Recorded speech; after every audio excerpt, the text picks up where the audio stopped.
திரு மாணிக்க வாசக சுவாமிகள் திருப்பெருந்துறையில் அருளிய திருப்பள்ளி எழுச்சி பாசுரம் 7.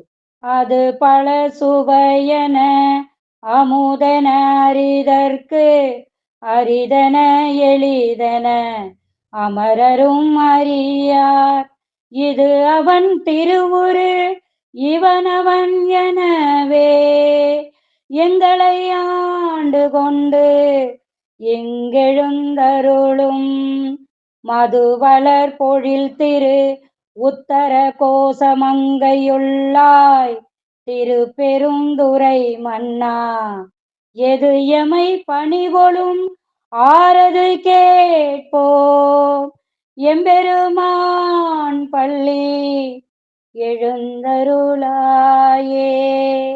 தேன் சிந்தும் மலர்களையுடைய சோலைகளை கொண்ட உத்தரகோச மங்கை தலத்தில் எழுந்தருளியுள்ள சிவபெருமானே, திருப்பெருந்துறையில் வசிக்கும் தலைவனே, உன் பெயர் சொன்னால் அது பழம் போல் இனிக்கிறது, பால் போல் சுவையாக இருக்கிறது.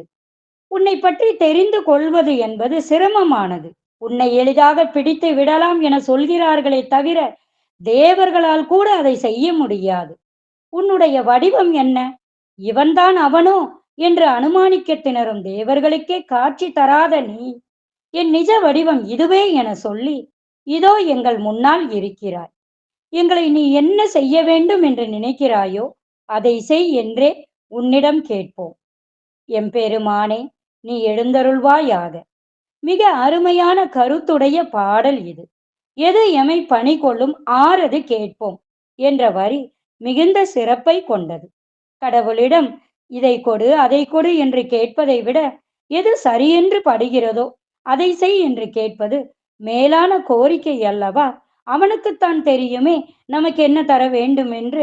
அதனால் நம்மை அவனிடம் ஒப்படைப்போம், அவன் தருவதை ஏற்றுக்கொள்வோம் என்பதே இப்பாடல் உணர்த்தும் கருத்து. திருச்சிற்றம்பலம். என் நாடுடைய சிவனே போற்றி, என் நாட்டவர்க்கும் இறைவா போற்றி.